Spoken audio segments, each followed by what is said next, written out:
I never did take my eye off that prize, and I believed that this group could deliver this big agenda, the one big beautiful bill. I mean, really, this is about 90% of the America First agenda all lobbed into one giant piece of legislation.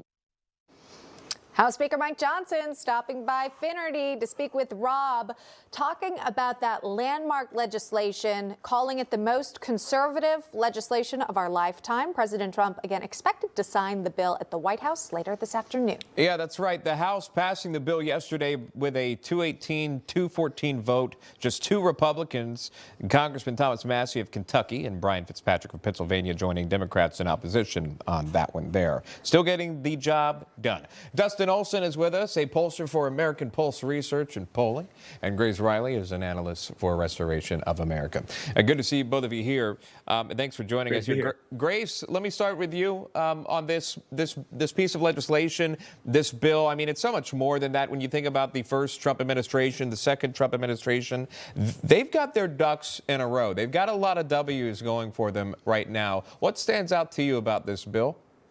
Yeah, thank you so much for having me. And with what this bill includes, that is true.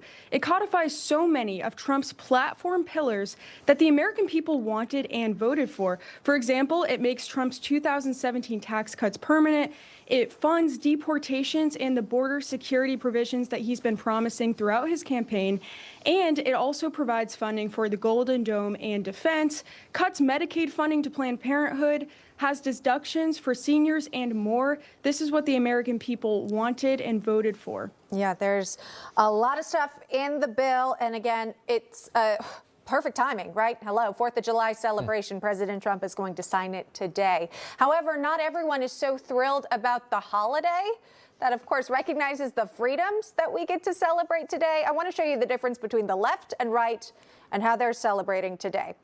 Take a look at this. In an opinion piece by USA Today, the author writes, "This July 4th, my patriotism looks like two middle fingers, and that's okay." So this is kind of insane how folks are so upset by what's happening in D.C., in Washington, at the White House, that they write this, quote, "We can love this country and loathe the people in charge. We can be simultaneously proud of this country and embarrassed of the things being done in its name." And Dustin, does that seem to coincide with how people vote and their political affiliations? Well, things are pretty polarized in the country for the last few years anyway. But that I think is an indication of some mental health problems, in my opinion. To think that two middle fingers is how you want to salute our country on the 4th of July is pretty ridiculous. But I do think that we're witnessing here in the 250th year of our country. This is the 249th anniversary, but over the next year we'll be celebrating 250 years of this country. And I do think it's an opportunity to try to bring people together. If there's one thing that I guess we have in common on this topic is freedom of speech, and people are free to say whatever ridiculous things that they want to. But I think over the next year, the thing to do is to focus on how we can bring people together. And I do think with the one big beautiful bill that we're probably on our way to doing that. Yeah, well said.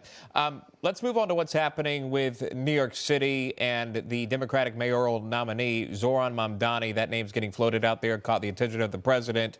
Well, we just learned this story coming in as the New York Times has reported. He reportedly identified as Asian and African American on his college application when he applied to Columbia University. Again, this from the New York Times. Mamdani was born in Uganda, and according to the report, says he doesn't consider himself black, but said the application didn't allow for the complexity of his background, adding it was not to gain an upper hand in the admissions process. The report also stating Mamdani, a high school senior at the time, wrote in Ugandan in the space for additional background. He was not accepted to Columbia. New York Times went a deeper dive on this to try to find the application itself, just the framework of it. They could not find that, but that was the story that he filled out, that he was African American and Asian at the time. Is this a Senator Elizabeth Warren moment, Grace? What are your thoughts on that story? It certainly does seem like it's Elizabeth Warren 2.0, and his contentment in lying to gain advantage on an application reflects his approach as a socialist candidate for mayor in New York City. But the problems with him go far beyond this story.